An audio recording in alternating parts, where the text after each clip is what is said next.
Bibliophiles of the internet, we are finally rounding out the end of the year videos, and today I'm here to chat about my fourth quarter reading and also my overall 2024 reading stats. I have so enjoyed making these stats videos this past year, so I intend to continue them quarterly in 2025. You're kind of getting a 2-for-1 deal in this video because I'm wrapping up my fourth quarter reading stats for 2024, but also taking a broad look at my overall reading for the year at the same time. For those wondering, I keep a detailed spreadsheet on my reading, which is where I get a majority of this data. The spreadsheet I use was created by Allie from With Allie, also known as Hardback Hoarder. She has a spreadsheet template on sale for 2025 tracking as well, which I am once again using. I will have her channel and Etsy page linked down below. So again, that's where I pull a majority of this data from. I do crunch the numbers myself and also make my own graphics to prettyify those stats, but it all begins in the spreadsheet. With all that said, let's get nerdy and let's talk about these stats. Starting off with the total number of books I read for the fourth quarter, I read a grand total of 40 books. That in and of itself, without context, seems fairly normal, but when you actually do the math, you realize that those 40 books made up roughly 33%, over a third of my reading for the entire year. That is bonkers. Speaking of which, looking at the entire year, I ended up reading 118 books. I feel really good about that. I'm not someone who's super focused on how much I read every year, so much as how much I enjoy reading every year, but looking back at, say, the past 5 years, I've consistently read somewhere between 100 and 130 books every year, so this falls well within that range. Zooming back into my fourth quarter reading, let's talk about what I read and how much I read each month. In October, I read 9 books. Those were Swordcross by Freya Marski, Our Share of Night by Mariana Enriquez, Son of Blood and Ruin by Maria Lilares, The Witches of El Paso by Luis Jaramillo, Beholder by Ryan Lasala, Chlorine by Jade Song, The Angel of Indian Lake by Stephen Graham Jones, The Seep by Shauna Porter, and The Nightmare Before Christmas by Sarah Rosh. In November, I read 10 books. Those were Rani Chaudhuri Must Die by Adiba Jagwedar, Small Things Like These by Claire Keegan, On a Wing and a Tear by Cynthia Leitich Smith, The Indian Card by Carrie Lowry Shupels, The Goblin Emperor by Catherine Addison, Green Fuse Burning by Tiffany Morris, Mirrored Heavens by Rebecca Rowanhorse, Bad Cree by Jessica Johns, The Flicker by H.E. Edgman, and A Study in Drowning by Ava Reed. Stick with me on this one because in December, I went on a bender. I went absolutely feral and somehow read 21 books. Those books were Make the Season Bright by Ashley Herring Blake, I'll Be Gone for Christmas by Georgia K. Boone, Make My Wish Come True by Rachel Lippincott and Allison Derrick, Codependent by Madhumata Murgia, Wisteria by Adeline Grace, The Will of the Many by James Islington, A Cruel Thirst by Angela Montoya, Murder by Memory by Olivia Waite, I Shall Never Fall in Love by Harry Connor, The Safe Keep by Yale Vandervouden, The Build a Boyfriend Project by Mason Deaver, I Think They Love You by Julian Winters, A Guest in the House by E.M. Carroll, But Not Too Bold by Hachip Boyle, Most Ardently by Gabe Kulnavoa, Times Agent by Brenda Peinado, Ring Shout by P. Jelly Clark, Stepfather Christmas by L.D. Lipinski, A Traitor's Heart by Aaron Cotter, Martyr by Kaveh Akbar, and Forest of Noise by Mosab Abu Toha. Deep breath, and now moving right along to page count. I was really excited to add this up for the fourth quarter because I read at least one huge book each month. Our Share of Night, Mirrored Heavens, and The Will of the Many.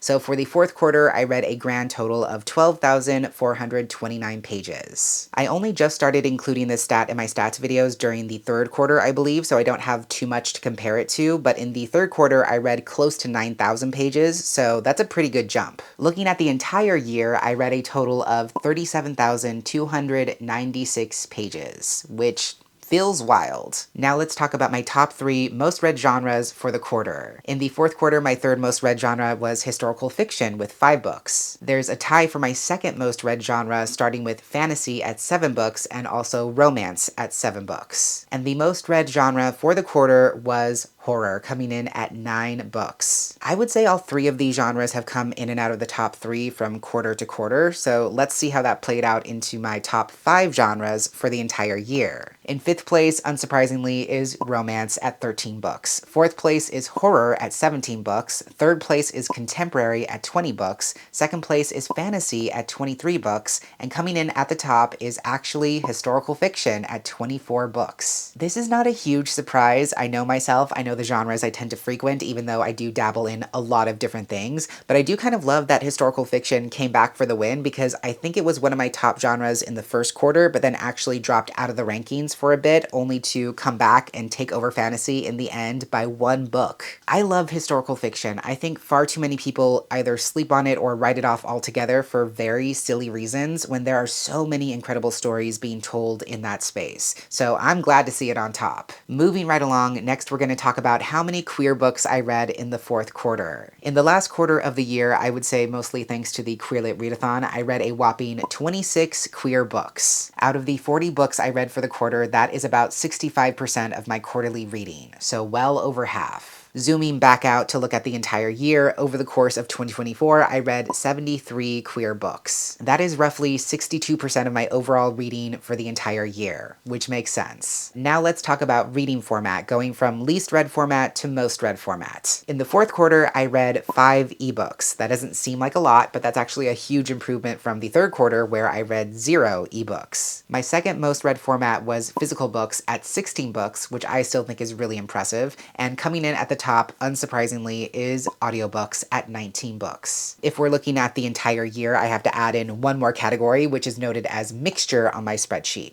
That refers to any book that I read in more than one format at once. I did 3 hybrid reads over the course of the year, and that made up roughly 3% of my overall reading. Coming in next is ebooks at 15 books total, which is about 13% of my reading. Then a big jump to physical books at 24 books, which is 36% of my reading, and dominating overall was audiobooks at 58 books, which made up 49% of my overall reading for the year, so just under half. It's been really helpful for me to track the formats I've been reading over the past year because it helps me understand which formats my brain is processing the best so I can continue to prioritize those formats when I can. And it's also nice to see physical books come back solidly in that second place spot because for a while I really wasn't reading those. So I feel like I have a much better relationship with that format going into 2025. Enough about that though, let's move on to talking about audience spread. Typically I have 3 main demographics I read from: middle grade, young adult, and adult, but for the fourth quarter I marked at least one book as new adult, so that will be a new entry for this quarter's stats. Going from least read to most read, of course we start with that one lonely new adult book, which I believe was The Nightmare Before Christmas. Next I read 3 middle grade books for the quarter, which again doesn't seem like something to brag about, but that is actually a 300% improvement from the third quarter where I read 0 middle grade books. My second most read demographic in the fourth quarter was young adult books at 10 books, and once again dominating the charts and surprising no one but myself is adult books at 26 books read. How did those numbers impact the audience spread for the entire year? Well, I only read the one new adult book apparently, which was a whopping 0.8% of my reading overall. In 2024, I read 6 middle grade books, which made up 5% of my reading.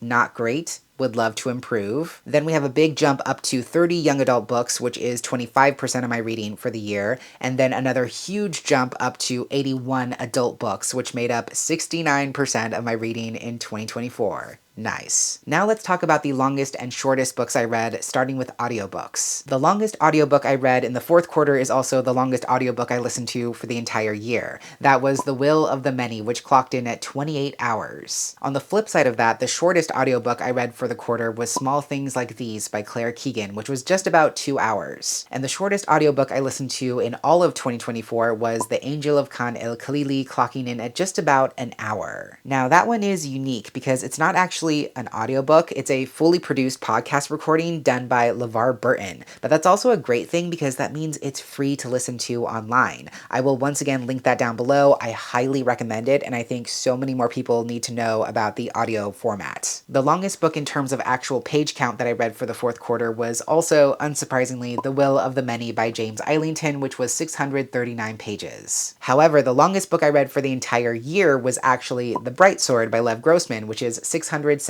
pages. This is why I love keeping stats, because I get to discover these weird little discrepancies. I find it fascinating that The Bright Sword was the longest book I read all year, and yet the audiobook for The Will of the Many was 5 hours longer. The Bright Sword wasn't even my second longest audiobook. It was firmly in third place behind Our Share of Night, which again, despite being much shorter in page count, was 4 hours longer than the Bright Sword audiobook. I just think that's weird and delightful and interesting, and I have been been dying to tell someone. Getting back to it, let's talk about my most read authors. For the fourth quarter, I actually get to skip this stat because I didn't read any repeat authors. In the fourth quarter, I read 40 unique titles from 40 unique authors, which in and of itself is a pretty cool stat. But we can talk about my 5 most read authors for the entire year. There's actually a 4-way tie for second place because I read 2 books from quite a few authors this year. First is Joan He. I read both books in the Kingdom of Three duology. Next is Charlotte Bond because I read both currently published novellas in the Fireborn Blade series.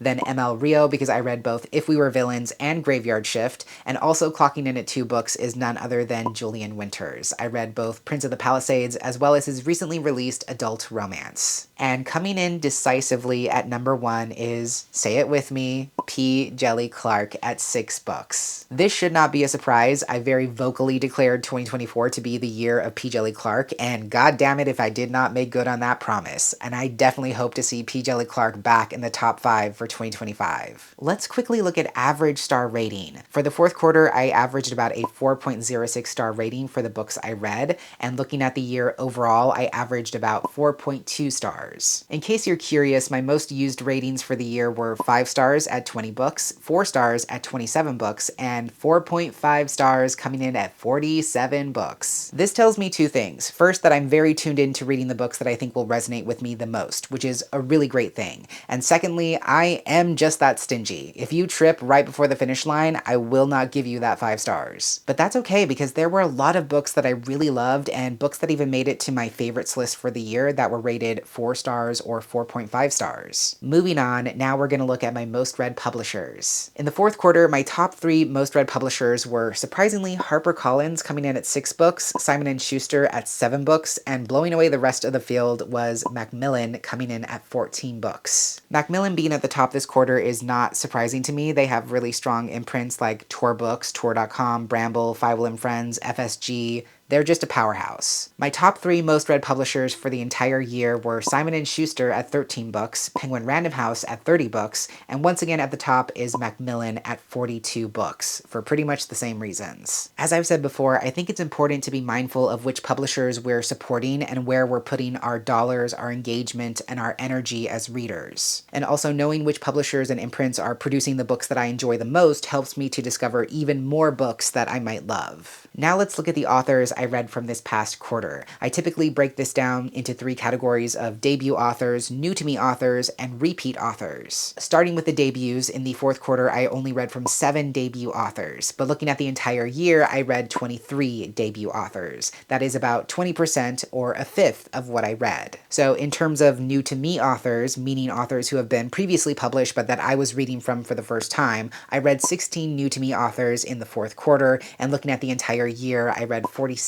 new to me authors. If we combine the debut authors and new to me authors, that means I read from 70 authors who were new to me in one way, shape, or form, and that is just under 60% of my reading for 2024. I think this is interesting to think about because, of course, I love finding new favorite authors and authors whose work I want to continue seeking out again and again as they continue publishing, but I also think it's important to support emerging voices and try new things. So on the flip side of that, we have my repeat authors for the quarter and for the year. In the fourth quarter, I read 17 books from repeat authors, and overall for the year, I read 48 books from repeat authors. Now, the numbers are a little bit murkier here when we're looking at the entire year because some authors I read from for the first time early in the year became repeat authors later in the year. Case in point, P. Djeli Clark, who is both counted as a new to me author once and then a repeat author 5 more times after that. So just take this grand total with a grain of salt, but regardless, I'm excited to see which new to me authors become repeat authors in 2025. Next, let's talk about one of my favorite stats I started sharing, which is regarding the most popular cover colors for the quarter and for the year. First, let's go through the top 3 most popular cover colors for the fourth quarter. In second place is green books. In the fourth quarter, I read 7 green books. First place is actually a tie because in the fourth quarter, I read 10 blue books and I also read 10 red books. Looking at the entire year, the most popular cover color by far was blue. blue. Overall, I read 24 books with blue covers. We're getting to the end here, but before we talk about library savings, I wanted to share some miscellaneous stats about the overall reading year that didn't quite fit into any other space. First, I thought we could talk about books in series versus standalones. Apparently, 28 of the books I read in 2024 were somehow part of series, and the other 90 books were standalones. This is not surprising to me. I do prefer standalones when I can find them. I love series, but I'm just really bad at finishing them or keeping up with them. So honestly, 28 books in series is pretty good for me. And I believe I finished 5 series this year, but that's a 5 with an asterisk because I am counting the Dead Jin Universe books in there, and while we could consider it to be finished, I feel like there could also be more books. Interestingly enough, 72 of the books I read this past year were new releases, books that were published in the calendar year of 2024. That is well over half of my reading for the year. I do love keeping up with what's being published, and I love when I can be a champion for undermarketed authors especially, so I think that's why that number's so high.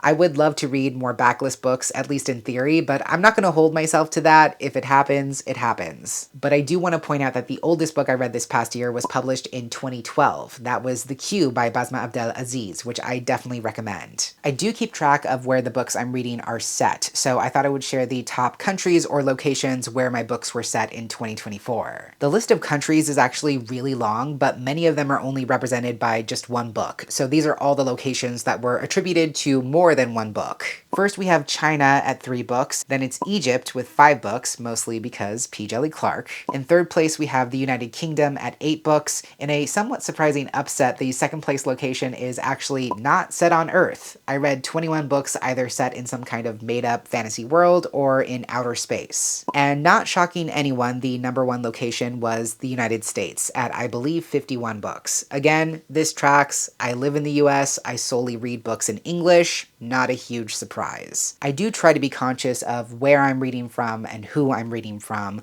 I would love to at least read more translated books in 2025 than I read in 2024, but we'll have to see what happens. The last miscellaneous stat I wanted to share was about how many books I read that I own versus books that I don't own. And wildly enough, I own 98 of the books that I read in 2024. This is just a checkbox on my spreadsheet. I'm not entirely sure how consistent I was about defining what it means to own a book. I'm pretty sure I only counted books that I owned physically in some way, shape, or form, because yes, you can purchase an ebook and an audiobook, but it's harder to say that you have definitive ownership over those things. I just thought this was interesting to look at. It obviously doesn't take into account books that I may have owned at the time of reading that I later donated. It also doesn't reflect which of those books were already on my physical TBR before 2024 versus new ones that came to my shelves, but still an interesting little tidbit. And the last stat we're going to talk about, as always, is how much money I saved by using my local library. Love of my life. I feel like I ended the year strong. I definitely checked out more books in the fourth quarter than I did in the third quarter, and ultimately in the fourth quarter I saved $191.98. I checked out 1 ebook, 2 physical books, and 5 audiobooks. You might be looking at whatever graphic I've popped up on screen and thinking, hey, you didn't review 2 of those books, and you would be correct. There were 2 books this past quarter that I checked out and returned unread. One of them I wasn't able to fit into my TBR, and the other was actually a technical issue because I was able to check out the ebook, but I wasn't able to actually open the file, so I had to return it unread. Those 2 books still count towards my quarterly and annual total because I still save myself money by checking them out. And looking at the entire year, by using my local library, I saved a grand total of $580.16. That is huge. I'm super happy with that. I try to use my local library whenever possible. I know there are people who read like 100% of their books from their library, and that is fantastic. For me, saving almost $600 in this economy is also pretty fantastic. I usually end these videos by talking about my top 5 favorite books of the quarter, giving a little mini review of sorts for each of them. But as a Libra who just spent like 3 weeks working on their 2024 favorites video, I'm a little bit burnt out on favorites at the moment. I will still go through my top 5, but I'm just going to keep it short and sweet. Also, disclaimer, just because a book is in my favorites of the quarter doesn't necessarily mean it made it onto my favorites list of the year. But also, just because something isn't on my favorites list doesn't mean I didn't really enjoy it, because all of these I enjoyed very much. First is Our Share of Night by Mariana Enriquez, translated by Megan McDowell from the original Spanish. The experience of reading this has just really stuck with me. I keep thinking about the structure of this book because each section is modeled after a different horror trope, like the haunted house, the possession, the home intruder, etc. And I just love how all the pieces came together in the end. Next is Chlorine by Jade Song. I love weird fiction, and this is a fantastic entry in that subgenre. It's a short little book, but it packs such a punch. The writing is visceral and vivid. It's an incredible depiction of what it means to be forced to show up in the world as someone or as something you are not. Then we have The Will of the Many by James Eilington. Listen, I've said it before and I will happily say it again. This is a bit overhyped for what it is. That doesn't mean it's not great, it just means that it's not necessarily breaking any new ground, aside from the ending, which is bonkers. With that said though, I did really love spending time with this book. I would listen to it every single day in the evening for at least an hour, if not more, and to the book's immense credit, I was hooked every single second. Penultimately, of course, is none other than Ring Shout by P. Djeli Clark. He did it, folks. He made it into my favorite books of the quarter, every single quarter of 2024, to absolutely no one's surprise. This was one of only 2 P. Djeli Clark books I read this year that were not set in the Dead Jin universe. It was very different from his other books I read, but in the best possible way. Just a hell of a ride from start to finish. And lastly, Martyr by Kaveh Akbar. I sat on this book almost until the end of 2024, knowing all the while that it was going to be absolutely immaculate. And I was correct. Listening to the audiobook was also a fun full circle moment for me because I started off 2024 marathoning all of Succession, so to finish the year with an audiobook read by Aryan Moayed, aka Stewie, just really sparked joy. Everything you've heard about this book is correct. It is every bit as sensational and thought-provoking as everyone says, and I am more than happy to add to that effusive chorus. So there you have it. Those are my reading stats for both the fourth quarter and the entire reading year of 2024. I'm so glad that y'all enjoy these videos because I enjoy making them and it's something I will definitely be continuing here in 2025. Feel free to stop by the comments below and share your own reading stats if you keep track of them, or I would love to hear about your favorite books that you read to close out 2024 as well. Thank you so much for watching, and until next time, educate yourself, be kind to yourself, take care of yourself and others, and I will catch you on the flip side of the page.